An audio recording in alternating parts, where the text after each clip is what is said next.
Francis മാർപ്പാപ്പയെ അനുസ്മരിച്ചുകൊണ്ട് മലങ്കര സഭ major archbishop Baselios Mar Cleemis Catholicos Bava news 18 ഒപ്പം ചേരുന്നു. ഒരുപാട് വിശേഷണങ്ങളുണ്ട് ഫ്രാൻസിസ് പാപ്പയ്ക്ക്. ലാറ്റിൻ അമേരിക്കയിൽ നിന്നുള്ള ആദ്യ പോപ്പ്, 1250 വർഷത്തിന് ശേഷം യൂറോപ്പിന് പുറത്തു നിന്നുള്ളൊരു പോപ്പ്, അങ്ങനെ ഒരുപാട് വിശേഷങ്ങൾ. പക്ഷേ അദ്ദേഹം പ്രവൃത്തിയിലൂടെ വ്യത്യസ്തമായത് അദ്ദേഹം സ്വീകരിച്ച ചില നിലപാടുകളുടെ പേരിലാണ്. അങ്ങനെ അദ്ദേഹത്തെ എങ്ങനെയായിരിക്കും ബിഷപ്പ് ഓർത്തെടുക്കുന്നത്? നമുക്ക് ഈ ഫ്രാൻസിസ് മാർപ്പായെക്കുറിച്ച് സംസാരിക്കുന്നതിന് നമുക്ക് അദ്ദേഹത്തെ അടുത്തറിയാവുന്നവർക്കെല്ലാം സന്തോഷമാണ്. കാരണം ഹൃദ്യമായ നടപടിക്രമം അദ്ദേഹം ഞങ്ങളോടെല്ലാവരോടും പുലർത്തിയിരുന്നു. സഭയിലെ അദ്ദേഹത്തിന്റെ സഹകാരികളോടൊക്കെ പുലർത്തിയിരുന്നു. ചില കാര്യങ്ങളിൽ അതീവ കാർക്കശ്യക്കാരനാണ് ഫ്രാൻസിസ് പാപ്പ എന്ന് ഒരുപക്ഷെ പലർക്കും അറിഞ്ഞുകൂടാ. നിലപാടുകളിൽ ഉറച്ചു നിൽക്കുന്ന ഒരു സഭാ ശുശ്രൂഷയായിരുന്നു അദ്ദേഹത്തിന്റെ. അദ്ദേഹത്തിന്റെ മനസ്സ് വളരെ ആർദ്രതയുള്ളതാണ്. പ്രത്യേകിച്ച് ഈ അവഗണിക്കപ്പെടുന്നു, ദുർബലരായ മനുഷ്യർ, ആരുമില്ലാത്തവർ, അല്ലെങ്കിൽ അധികാരം കൊണ്ട് ഞെരുക്കപ്പെടുന്നവർ, അങ്ങനെയുള്ളവരോട് പാപ്പ അസാധാരണമായ ഒരു അടുപ്പം കാണിക്കും. അതാണ് ഈ അഭയാർത്ഥികളുടെ വിഷയത്തിൽ ഫ്രാൻസിസ് പാപ്പ എടുത്ത നിലപാട്. അവർക്കിപ്പോൾ ഒരു സ്ഥലവുമില്ല, ആരുമില്ല, അവരെ ഓണപ്പ് ചെയ്യുന്ന ഒരു നേതാവുമില്ല. They are on the street, അവർ വഴിയിലാണ്. അപ്പോൾ നിങ്ങൾ അനാഥരല്ലെന്നാണ് ഫ്രാൻസിസ് പാപ്പ അവരോട് പറഞ്ഞത്.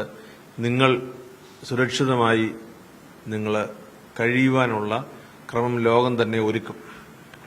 അതിന്റെ സിംബോളിക്കായി മാർപ്പാപ്പ തന്നെ വിമാനത്തിൽ ഒരു കുടുംബത്തെ വത്തിക്കാനിലേക്ക് കൊണ്ടുവന്ന് റോമിൽ താമസിപ്പിച്ച കാര്യം നമുക്ക് അറിയാവുന്നു. കത്തോലിക്ക സഭയുടെ മാർപ്പാപ്പയുടെ ജോലിയല്ലല്ലോ ഒരു അഭയാർത്ഥിയെ കൊണ്ടുവന്ന് താമസിപ്പിക്കുന്നത്. ക്രമീകരണങ്ങൾ പറഞ്ഞാൽ ചെയ്യാവുന്ന ഒട്ടനേകം ആളുകൾ ചുറ്റുപാടുമുണ്ട്, സഹപ്രവർത്തകരായിട്ടുണ്ട്, രാജ്യത്ത് ഭരിക്കുന്നവരായിട്ടുണ്ട്. പക്ഷേ ഫ്രാൻസിസ് പാപ്പ ചെയ്തത് ഒരു കുടുംബത്തെ സ്വന്തം യാത്ര ചെയ്ത് ഹെലികോപ്റ്ററിൽ കൂടെ കൊണ്ടുവന്ന്, അത് മുസ്ലിം കുടുംബമാണ്, കൊണ്ടുവന്ന് റോമിൽ അവരെ താമസിപ്പിച്ച ഒരു കാര്യം. അതിനെയൊക്കെ നിശിതമായി വിമർശിച്ച് സംസാരിച്ചിട്ടുള്ള ആളുകളുണ്ട്. പക്ഷെ ആ വിമർശനം കൊണ്ടൊന്നും ഫ്രാൻസിസ് മാർപ്പാപ്പ തന്റെ ജീവിത സമീപനം മാറ്റിയിട്ടില്ല. അദ്ദേഹം അത് ലോകത്തിന്റെ ഒരു മനസാക്ഷി രൂപീകരണത്തിന് ഇത് ആവശ്യമാണെന്ന ബോധ്യത്തിലാണ് അദ്ദേഹം പ്രവർത്തിച്ചത്. അതുകൊണ്ടാണ് അദ്ദേഹം വിട്ടുവീഴ്ചയില്ലാത്ത നിലപാടുകൾ എടുത്തിരുന്നത്. ഈ സഭയും സന്യസ്ത സമൂഹവും ഒരുപാട് വിമർശനങ്ങൾക്ക് വിധേയമായിക്കൊണ്ടിരുന്ന കാലത്ത് സഭയെ ആഗോളതലത്തിൽ നയിക്കേണ്ടി വന്ന ഒരു പിതാവാണ് അദ്ദേഹം. അതുകൊണ്ട് തന്നെ അദ്ദേഹം എടുത്ത പല നിലപാടുകൾ, പ്രത്യേകിച്ച് സ്വർഗാനുരാഗികളുടെ കാര്യത്തിലടക്കം സഭയ്ക്കകത്ത് വിമർശനങ്ങൾക്കും സഭയ്ക്ക് പുറത്ത് അദ്ദേഹത്തിന് ഒരുപാട് ആരാധകരെ ഉണ്ടാക്കുന്ന തരത്തിലേക്കൊക്കെ മാറിയിരുന്നു. ആ അദ്ദേഹത്തിന്റെ കാഴ്ചപ്പാടിനെ ഇപ്പോൾ എങ്ങനെയാണ് നോക്കിക്കാണുന്നത്? ഈ സഭ എടുക്കുന്ന നിലപാടുകളിലെ ഒരു നിശ്ചയദാർഢ്യം, അതിന് സഭയ്ക്കുള്ളിലുള്ളവർക്ക് ചിലപ്പോൾ വലിയ അമർഷമുള്ളവരൊക്കെ കാണും. ഇത് പുറത്തുള്ളവർക്ക് ഇങ്ങനെയുള്ള വാർത്തകൾ വലിയ ആനന്ദം ഉണ്ടാക്കും. ഇതിന്റെ അടിസ്ഥാനത്തിലല്ല ഒരു വ്യക്തിയുടെ ഒരു സ്വീകാര്യതയോ നിലപാടിന്റെ ആധികാരികതയോ നമ്മൾ വിലയിരുത്തുന്നത്. ഫ്രാൻസിസ് മാർപ്പാപ്പ എടുത്ത നിലപാടിൽ ഞാൻ കാണുന്ന വ്യക്തത, എല്ലാ മനുഷ്യരും ആദരിക്കപ്പെടണം. Everybody should be respected. ദൈവം എല്ലാ മനുഷ്യരെയും സ്നേഹിക്കുന്നുണ്ട്, അവരായിരിക്കുന്ന അവസ്ഥയിൽ.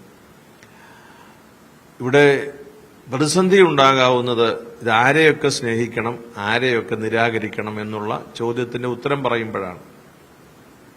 ആരെയൊക്കെ സ്നേഹിക്കാതെ ഇരിക്കണം എന്നുള്ളതല്ലല്ലോ ഒന്നാമത്തെ ചോദ്യം.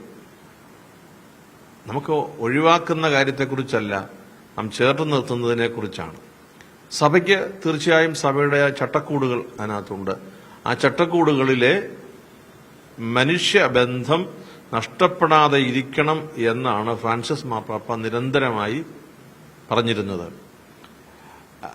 അതിന് ഓരോ കാറ്റഗറിയിലും ഓരോ തലങ്ങളിലുമുള്ള ആളുകളുണ്ട്, അവരുടെ വിശേഷണങ്ങളുണ്ട്, അവരുടെ പ്രത്യേകതയുണ്ട്. മനുഷ്യന് ഉണ്ടാകാവുന്ന സാഹചര്യങ്ങളെക്കുറിച്ചൊക്കെ നല്ല അവബോധമുള്ള ആളാണ് ഫ്രാൻസിസ് മാർപ്പാപ്പ. അതുകൊണ്ട് തന്നെ ചില കാര്യങ്ങളിൽ ചില പ്രത്യേക ശക്തിയായി ചില വിഷയങ്ങൾ ഉന്നയിച്ചിരുന്നു. അത് തീർച്ചയായും അതിനുള്ള സ്വാതന്ത്ര്യം അദ്ദേഹത്തിനുണ്ട്.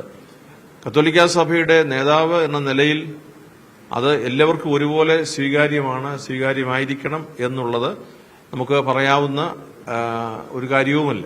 കാരണം വ്യക്തിപരമായും അദ്ദേഹത്തിന്റെ ഒരു കോണ്ടെക്സ്റ്റിൽ നിന്ന് വന്നതിന്റെയൊക്കെ അടിസ്ഥാനത്തിലുള്ള പ്രത്യേകതയുണ്ട്. പക്ഷേ ഫ്രാൻസിസ് മാർപ്പാപ്പയെ ഉയർത്തി നിർത്തുന്ന പ്രത്യേകത ഒരു മാനവികതയുടെ പശ്ചാത്തലവുമായി ബന്ധപ്പെട്ടാണ്. സംസ്കാരങ്ങൾ, ഉദാഹരണം, നമ്മുടെ രാജ്യത്തെ അദ്ദേഹത്തിന് വലിയ ബഹുമാനമായിരുന്നു. Your country is a great country and your culture is a great culture. അദ്ദേഹം എന്നോട് പങ്കുവച്ചിട്ടുണ്ട് കാര്യം. പ്രധാനമന്ത്രി അദ്ദേഹത്തെ കണ്ടതിന് ശേഷം മാർപ്പാപ്പയെ ഞാൻ ഒരാഴ്ചയ്ക്ക് ശേഷം കണ്ട സമയത്ത് ചോദിച്ചു, how was your visit, how was your meeting with our prime minister. അപ്പൊ അദ്ദേഹം പറഞ്ഞ കാര്യം ഇതാണ്, your country is a great country and your culture is such a great culture. അദ്ദേഹം ഇവിടേക്ക് വരാൻ ആഗ്രഹിച്ചിരുന്നു അല്ലെ? തീർച്ചയായിട്ടും ആഗ്രഹിച്ചിരുന്നു. ഞങ്ങളോട് ചോദിക്കുമായിരുന്നു, എന്നാണ് ഞാൻ വരേണ്ടത്, നിങ്ങളെന്താ വിളിക്കാത്തത് എന്നിങ്ങനെ തമാശ രൂപേണ ചോദിക്കുമായിരുന്നു. Really wanted to come. പക്ഷെ നമ്മുടെ സാഹചര്യങ്ങളിൽ അതിന് അനുകൂലമായ സാഹചര്യം വന്നപ്പോഴേക്കും അദ്ദേഹം രോഗിയായി. പിന്നീട് വീൽ ചെയറിലൊക്കെ ഇവിടെ വരിക എന്നുള്ളത് ഒരു പ്രായോഗികമായി ഇന്ത്യ പോലുള്ള ഒരു മഹാരാജ്യത്ത് അദ്ദേഹത്തിന് അങ്ങനെ യാത്ര ചെയ്ത് ഉണ്ടാകാവുന്ന ഒരു ഇമ്പാക്ട് ഒക്കെ അത്ര പോസിറ്റീവ് അല്ലാതെ വന്ന ഒരു കാലത്താണ് ആ ഒരു ആഗ്രഹം. അതായത് ഈ അനാരോഗ്യം അലട്ടിയിരുന്നില്ലെങ്കിൽ ഉറപ്പായും അദ്ദേഹം ഇന്ത്യയിലെത്തിയാണ്. 100%. ഗവൺമെന്റും അതിന് അനുകൂലമായ ഒരു സമീപനമായി. ഗവൺമെന്റ് ആ തലത്തിലേക്ക് അടുത്ത് പോസിറ്റീവായി തന്നെ കാര്യങ്ങൾ നീക്കുന്ന ഒരു സമയമായിരുന്നു.